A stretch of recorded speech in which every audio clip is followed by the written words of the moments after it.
Welcome to Candid Conversations with Dr. Mayfield. This episode is sponsored by Mayfield Counseling Centers, helping you find clarity, hope, and purpose. Call us at 719-452-4803. Here's your host, Trevor Sherry. Welcome to Candid Conversations with Dr. Mayfield. This is Season 1, Episode 1, and we are so glad that you've joined us today.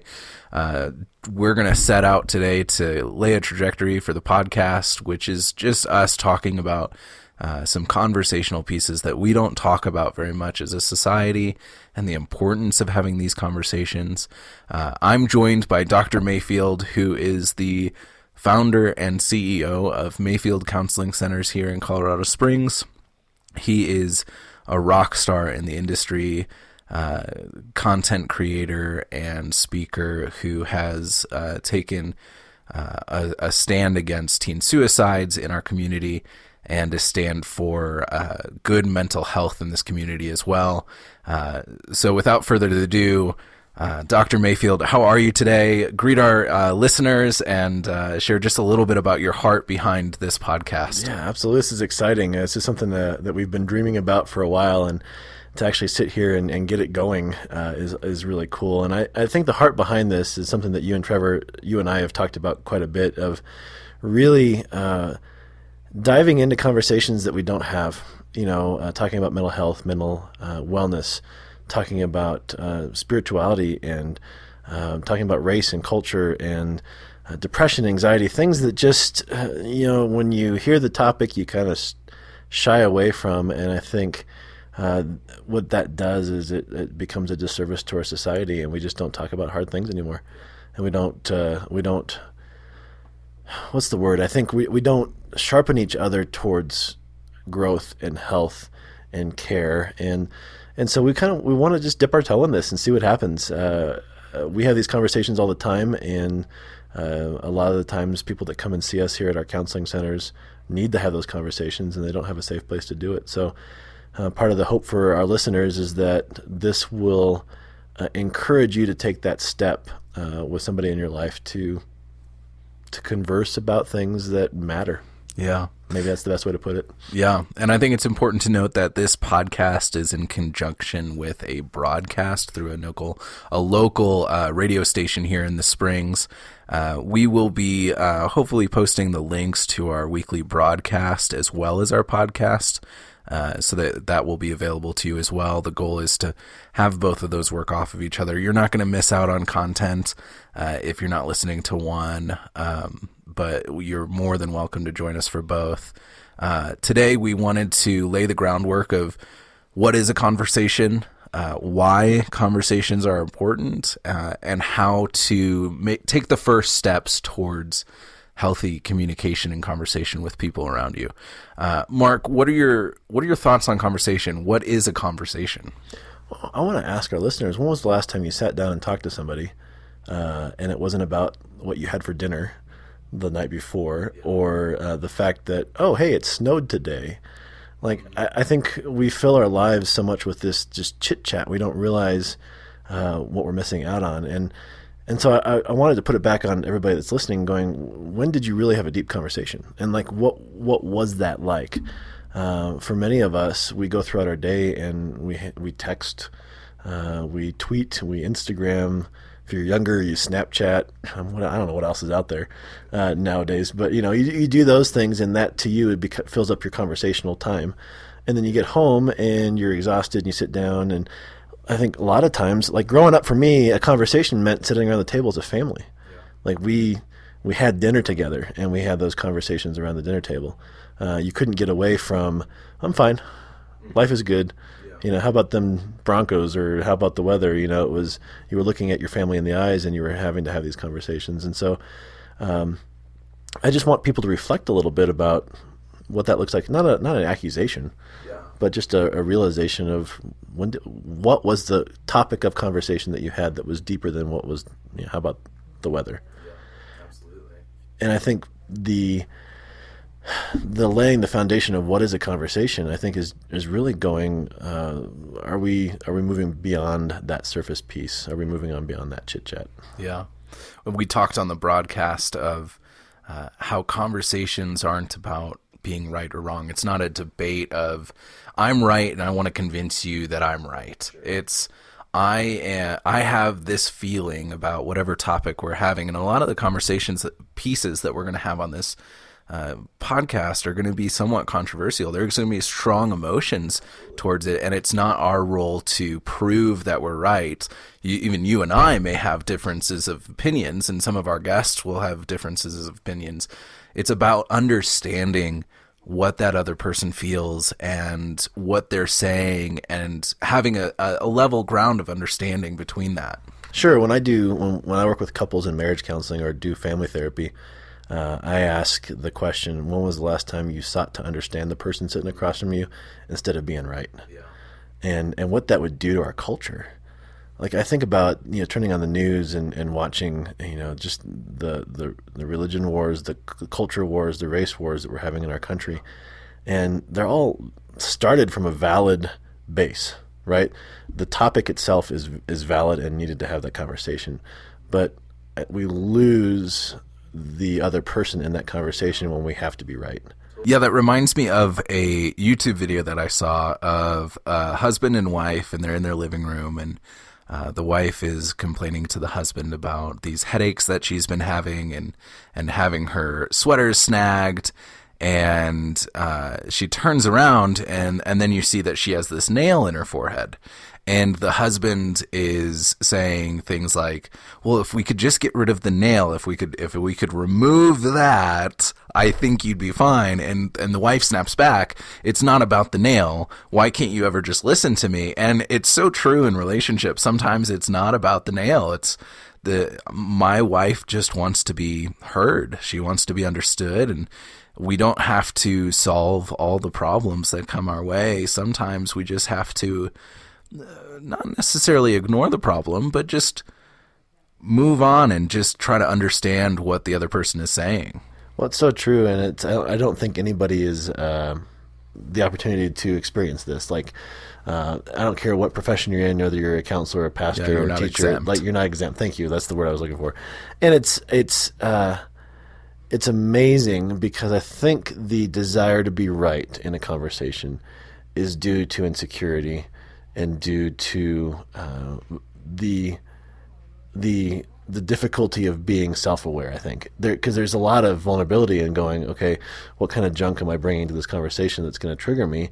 And do I shelve that right now so that I can hear the other person's perspective?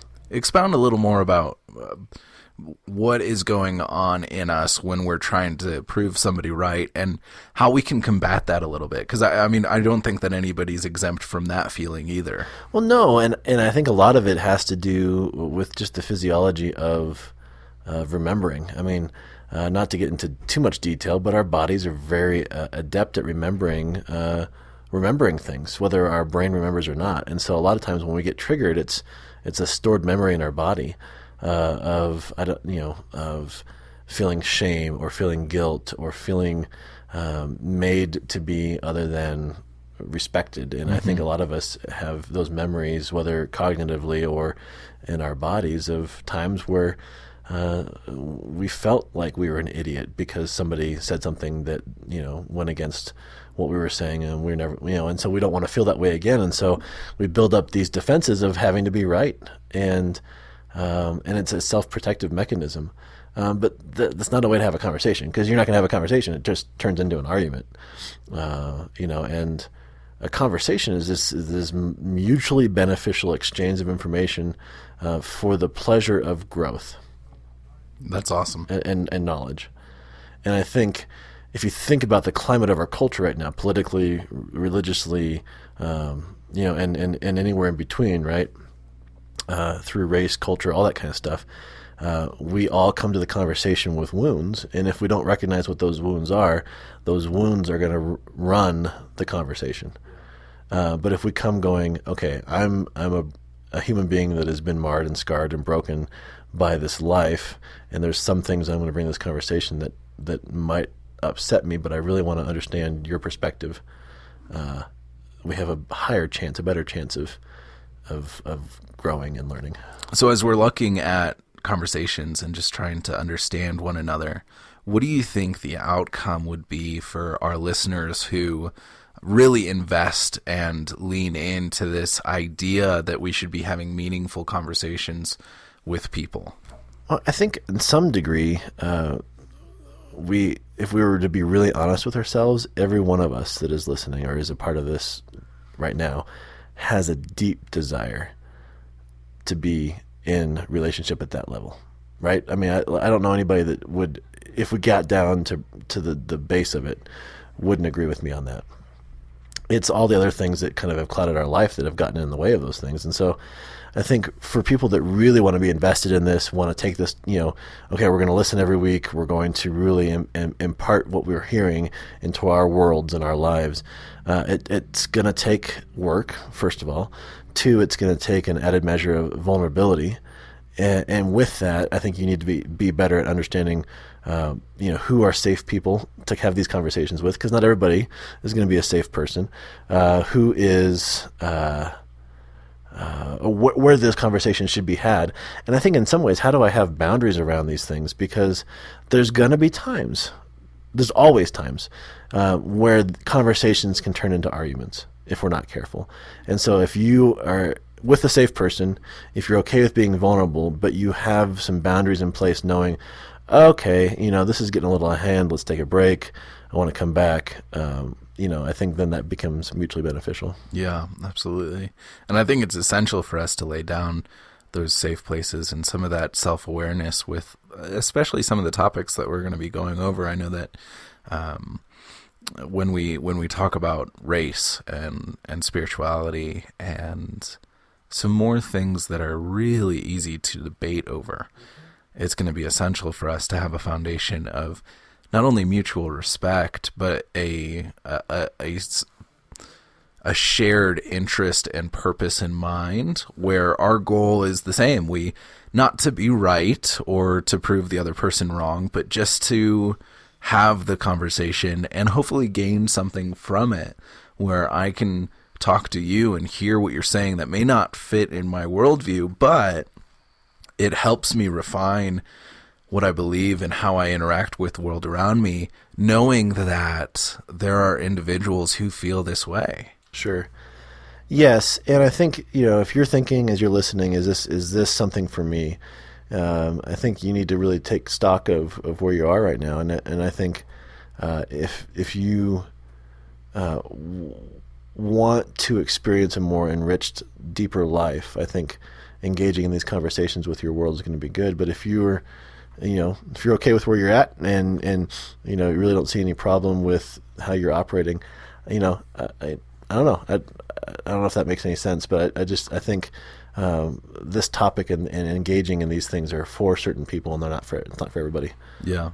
What would you say to an encouragement if you feel like you're doing just fine to reevaluate and to review and really check? I know that I do this with myself when I feel like I've done something really well or am a certain way that I want to be, reevaluating it, and maybe I come up with a few times where I'm not doing as well as I could be doing.